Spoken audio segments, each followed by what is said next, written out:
So, this was part of a homily that I gave in November at the Good Shepherd Church for the 4th degree exemplification that was held there, which included the whole state. And at that time, there were 100 candidates to receive the 4th degree. And for those of you who have ever been to Good Shepherd, the sanctuary is located in such a way it's not too different from the layout of this room.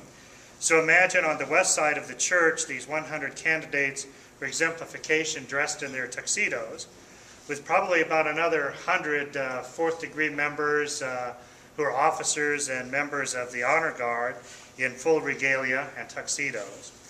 And then on the east side of the church sat the usual Saturday night mass crowd dressed in casual clothes and sports clothes and shorts. And so now I have to explain to my parishioners who all these gentlemen are that are dressed in the penguin suits opposite them. So I began by welcoming the Knights of Columbus who join us for the Mass that evening after having celebrated their 4th degree exemplification. And I said at that time that I've made 100 new friends that evening because of that exemplification, because in a very particular way they bind themselves to the church. They show a willingness to give their lives for the church and for priests in particular. The first 3 degrees, as many of you know, are charity, unity, and fraternity, which they have taken at different times in their path to knighthood, much like all of you.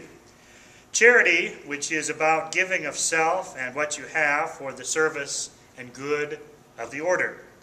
Unity, which expresses the common achievement of a common goal for the good of the whole church. And fraternity, that which builds up on the prior two and develops the brotherhood that knights are supposed to share with one another. And the 4th degree, which is patriotism, that one can be a Catholic and an American at the same time without any conflict for the individual knight. There was a time in this country, and in some places it is still present, that citizens think that Catholics owe their allegiance to a foreign power, that foreign power being the Pope. So in order to understand the Knights of Columbus, one has to know a little bit more about the founder, Father Michael McGivney. And as is mentioned earlier, this is the year of the priest, and so far most of the emphasis has focused on St. John Vianney, the Curé of Ars, but I would certainly put Michael McGivney up there as being a priest who is deserving of our admiration and our respect, and who did as much work for the church as the Curé of Ars. And he is also up, Michael McGivney, for sainthood. He is presently in the category of the Venerable.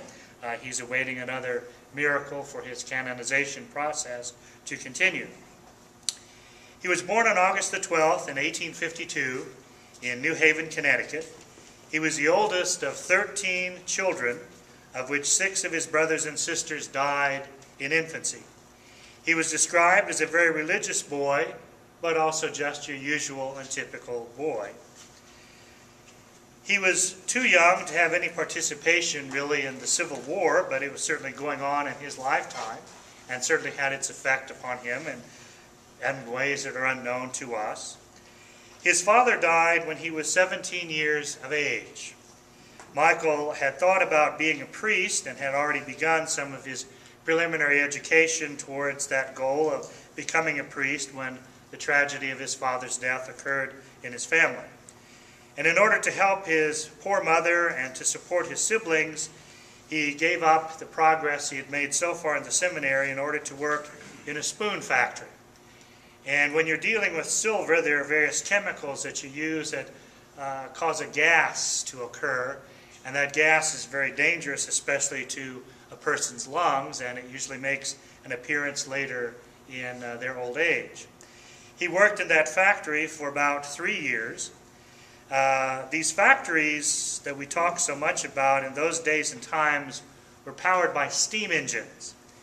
And it was not at all uncommon for one of the boilers to blow up periodically, which caused a tremendous amount of casualties and injuries. Michael experienced one of these boiler accidents in the spoon factory firsthand and knew the damage that it could cause to people. He learned about a deeper tragedy, though, and it's a sad tragedy and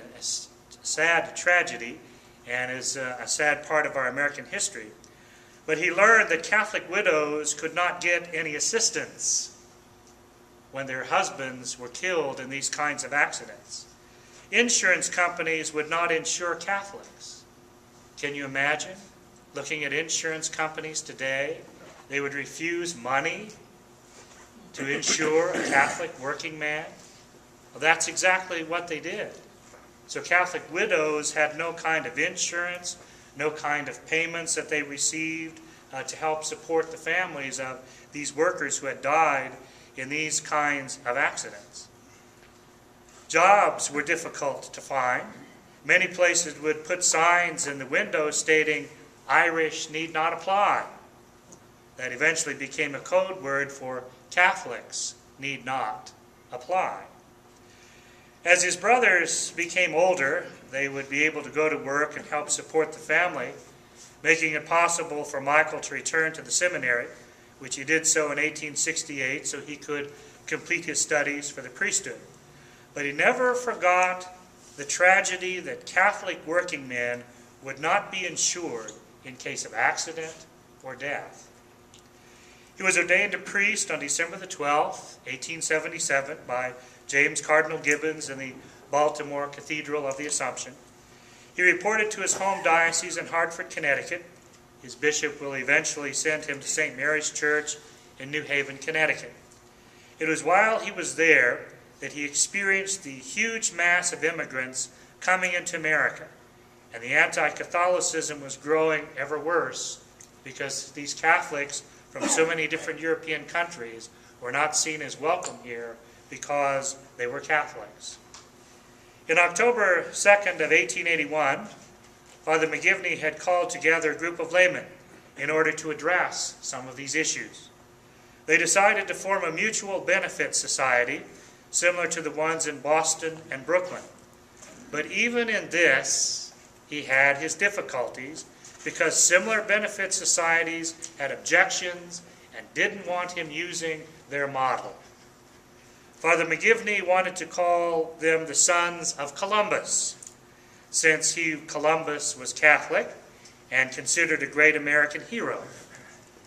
It was also used as a rebuke to non-Catholic ministers who ignored the fact that Columbus was a Catholic, but nonetheless a great American, and their in general negative attitude towards Roman Catholics. James T. Mullen, who was part of that group, would eventually become the first Supreme Knight, thought that the word knight would better capture the ritualistic nature of the group.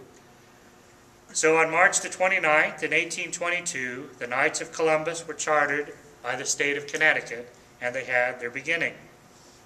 They had a threefold purpose. First of all, they were a mutual benefit society that would insure Catholics, thus providing benefits to widows and orphans of Catholic working men. Second, they were a charitable giving association. Its purpose was to support the charitable needs of the growing Catholic Church in America. And thirdly, a protection association, not only to defend Catholics against prejudice, but to provide positive information about the Roman Catholic Church.